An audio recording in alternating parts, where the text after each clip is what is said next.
이번 시간에는 회사를 좀 운영해 본 분들은 얘기를 많이 하는 가족법인이라는 주제에 대해서 말씀드려 보겠습니다.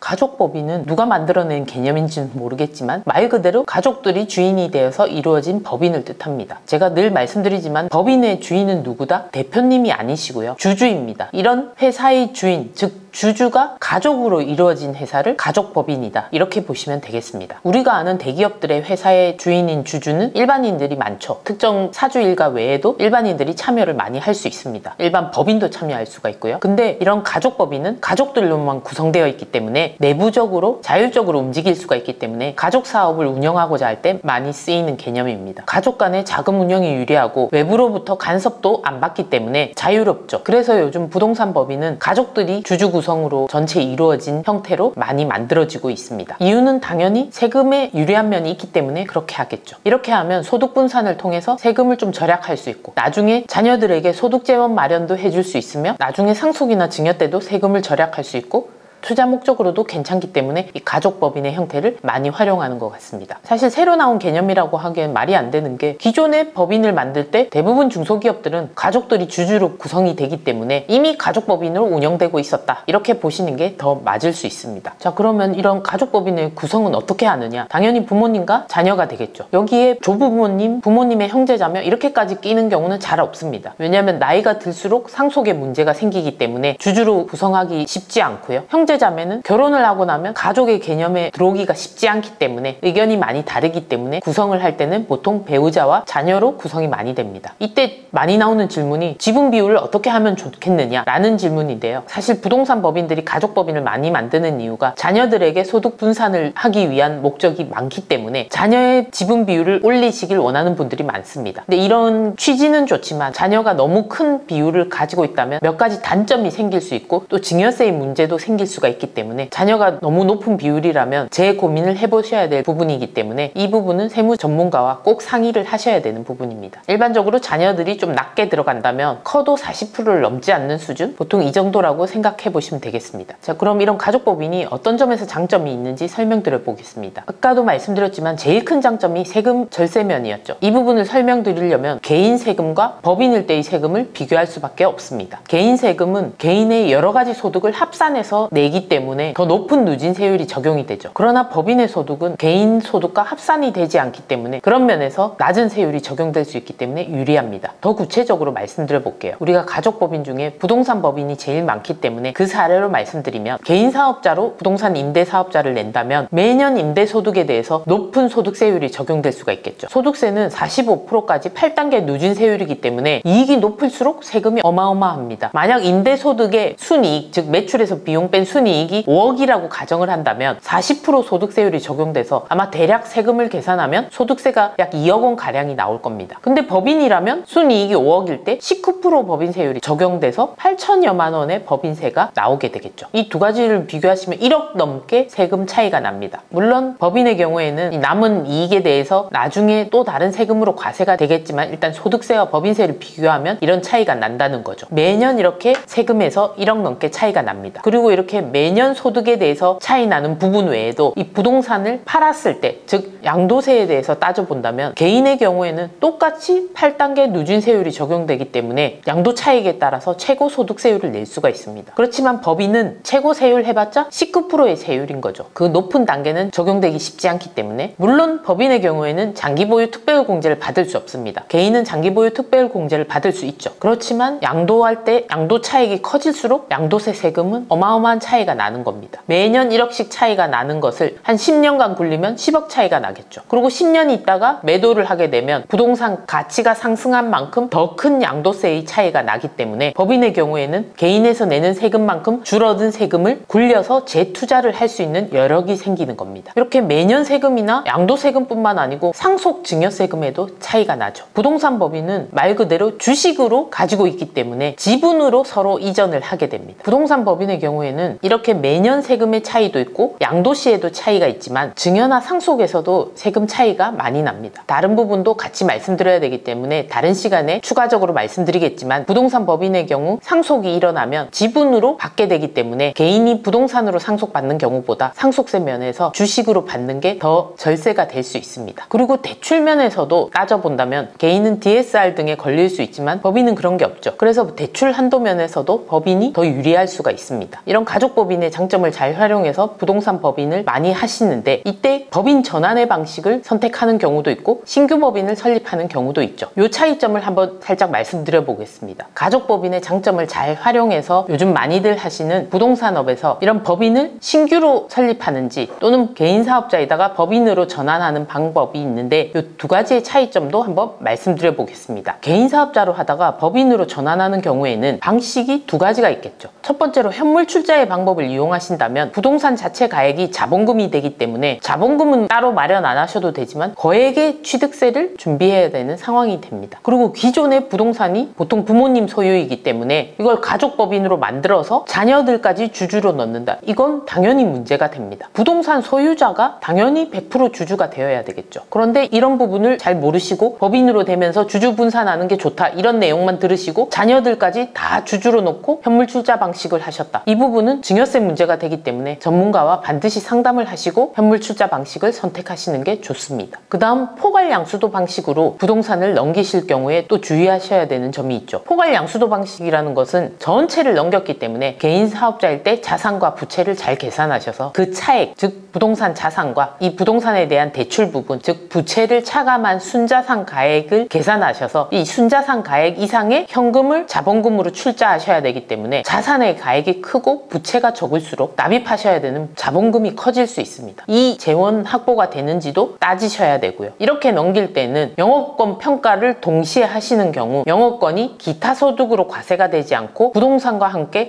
양도소득으로 과세되기 때문에 우리가 기타 소득으로 과세될 때 60% 필요경비의 최대의 장점을 활용할 수 없다는 문제점 등이 있으니까 이 부분도 전문가와 잘 상의하셔서 가족법인을 꾸리셔야 될 것 같습니다. 신규 법인으로 설립하는 방법도 있습니다. 신규 법인을 설립한다는 말은 부모의 개인 사업자인 부분은 그대로 두고 법인을 설립하셔서 이 법인의 대표는 보통 아버님이 될 거고 주주들은 배우자와 자녀들이 들어가게 되겠죠. 법인의 자본금은 부동산 법인으로 할 거기 때문에 너무 작은 금액보다는 한 1억에서 3억 정도의 자본금으로 마련할 겁니다. 자녀가 어느 정도의 지분이 들어갈 거기 때문에 자녀가 들어가는 지분만큼은 증여세 신고를 해두시는 게 좋습니다. 자본금이 3억이다. 자녀의 지분이 30%다. 이러면 9천만 원에 대해서는 증여세 신고를 하시는 게 맞겠죠. 증여세가 10년 이내 5천만 원 비과세, 미성년자는 2천만 원 이내 딱 이것만 활용하시기보다는 증여세를 좀 내시더라도 지분 비율을 조금은 더 올리셔서 증여세를 신고하시는 것도 방법일 수 있습니다. 이런 지분율에 대해서는 전문가와 상담을 하시고 증여세까지 신고를 해서 자녀도 지분 구성에 참여를 하게 됩니다. 이렇게 된 법인에서 아버지가 가지고 있는 개인 사업자의 부동산을 사오게 되는 거죠. 법인이 사왔기 때문에 그 사온 자금에 첫 번째로 자본금이 쓰이게 됩니다. 그러고도 당연히 부족한 부분은 법인 이름으로 대출을 내겠죠. 이 대출을 낼 때 대표의 담보가 필요할 수도 있습니다. 그래서 대표자는 자녀보다는 부모님이 되는 것이 더 낫겠죠. 그리고 이때 또 중요한 부분이 대표가 1%라도 더 큰 지분을 가지고 있어야지 대출을 내는데 더 유용합니다. 어떤 분들은 자녀들 소득재원 마련 때문에 자녀한테 더 몰아주거나 또는 주주들 지분 비율이 다 똑같이 만들어 놓으면 은행에서 대표자 지분 비율을 더 높이라고 변경해서 가져오라고 하는 사례가 실제로 발생할 수 있습니다. 저희 거래처 중에도 그런 문제 때문에 부랴부랴 지분 이동을 하면서 증여세를 낸 사례가 있습니다. 그래서 처음 설립할 때 이런 대출 부분까지 고려해서 대표자가 좀 더 큰 지분 비율을 갖는 것이 중요합니다. 부모로부터 사올 때 자본금과 대출을 이용했는데도 부족한 자금에 대해서는 그냥 회사에 미지급금으로 놔두시거나 또는 부모님이 법인에 자금을 넣어서 즉 법인의 가수금을 만들어서 양도대금을 해결할 수도 있습니다. 결국 가수금을 넣어서 주는 거나 미지급금으로 놔두는 거나 다 부모님의 자금을 활용하는 거죠. 이때 미지급금으로 놔두는 부분이 문제가 되지 않느냐라고 얘기하시는 분들이 있는데 이 부분은 세법의 증여세 부분에 특정 법인을 활용하시면 되겠죠. 어려운 부분이기 때문에 다른 주제로 다시 말씀드리겠지만 자녀가 주주로 있는 법인에 이 자녀랑 특수관계에 있는 분이 이 법인에다가 자금을 무상으로 대여한 경우 또는 저리로 대여한 경우 그 효과가 1억이 넘지 않는다면 증여세 문제가 생기지 않는다라는 부분을 활용할 수가 있는 거죠. 이게 요즘 많이 이슈화되고 알고 있는 특정 법인의 증여세 부분인데요. 일단 무상으로 빌려준 자금이 1년에 1억이 안 되려면 우리 법에서 정해진 이자율인 4.6% 기준으로 계산을 해본다면 21억 7천까지는 대여를 해줄 수 있는 거죠. 그래서 부모님한테 양도대금을 21억 7천까지는 주지 않고 놔둘 수는 있다, 이런 결론이 나오는 거죠. 그러나 이 부분은 차용증의 문제, 매년 이자 지급 등을 어떻게 할 것이냐의 문제, 저리로 갈 거냐 하지 않을 거냐, 이런 부분들의 문제가 다 걸려있기 때문에 반드시 전문가랑 상의해서 결정하셔야 되는 부분이지 무조건 21억 7천은 문제가 안 된다 이렇게 생각하시기에는 위험한 부분입니다. 어쨌든 신규 법인을 설립해서 부모님 개인 사업자의 부동산을 사오는 부분에서 자본금과 대출 외에도 부족한 자금을 미지급금으로 놔둘지 부모님의 가수금으로 활용할지 등을 이 부분을 잘 활용하셔서 하실 수도 있으니 전문가와 잘 상담을 하시면 되겠습니다. 자, 그럼 이런 가족법인이 부동산 법인으로 운영할 때 주의해야 될 점, 이런 것들도 있겠죠. 당연히 가족법인, 즉 특수관계자가 이루어져서 100%가 되었기 때문에 과점주주가 됩니다. 과점주주라는 것은 제2차 납세 의무도 있고 부동산 등 취득 시 취득세를 한 번 더 내야 된다는 점은 아마 인터넷 등을 검색하셔서 잘 아실 겁니다. 그런데 처음부터 100%이기 때문에 또 이런 취득세 부분 등은 문제가 안 될 수 있으니 이런 부분도 전문가 상담을 잘 해보시길 바라겠습니다. 그리고 제일 중요한 부분이 좀 전에 법인 전환 방식에서 말씀드렸지만 지분 비율대로 모두 출자를 해야 된다는 겁니다. 말로만 부모님과 자녀가 출자로 들어가는 게 아니고 자본금에 대해서 실제로 배우자랑 자녀분들이 지분 비율만큼 출자를 해야 된다는 거죠. 특히 미성년자의 경우에는 벌이가 없기 때문에 본인 지분 비율만큼 자본금이 없을 수 있습니다. 이럴 때는 당연히 증여세 신고를 하셔야 됩니다. 증여세 비과세 한도까지 활용을 하시고 넘는 부분에 대해서는 증여세를 내면서 신고를 해야 되겠죠. 세금이 없어서 신고를 안 한다, 저는 이거는 반대입니다. 증여세 세금이 없더라도 신고를 해두셔야지 이 주주에 문제없이 참여했다는 것을 입증을 하시는 거기 때문에 반드시 법인 설립하시고 나셔서 증여세 신고도 하시는 부분을 챙기셔야 됩니다. 증여세를 안 내게 하기 위해서 자본금을 낮추는 것도 방법이겠지만 나중에 대출 문제가 있기 때문에 자본금이 너무 작다면 은행에서 대출을 안 해주거나 추가 증자를 요구할 수 있습니다. 그래서 부동산 법인의 경우에는 어느 정도의 자본금 규모는 갖추셔야 되고 자녀가 참여하게 되면 어느 정도의 증여세는 고려를 하셔야 된다는 부분입니다. 괜히 자본금을 적게 했다가 은행에서 추가 증자 요청이 들어온다면 또 수수료를 내고 또 증자를 하셔야 되는 단점이 생기는 거죠. 이런 대출을 일으킬 때 신규 법인일수록 대표자의 신용도도 보기 때문에 부모님이 대표로 들어간 부동산 법인에 그 대표가 1%라도 주식을 더 가지고 있어야지 대출 등의 문제가 없기 때문에, 물론 1%보다는 좀 더 많은 비율을 가져야지 대출에 유리할 수 있기 때문에 처음 설립할 때 이런 부분까지 다 고려를 하셔야 되겠습니다. 가족법인의 개념은 어렵지는 않습니다. 가족이 이루어져서 전체 주주가 구성이 된다, 이게 가족법인인데 특히 부동산 법인에 많이 활용하고 있으니까 이 개념을 잘 아시고 부동산 법인인데 가족법인인 경우에는 처음 구성을 어떻게 하는 게 중요한지 잘 따져보시고 법인 설립을 하시길 바라겠습니다.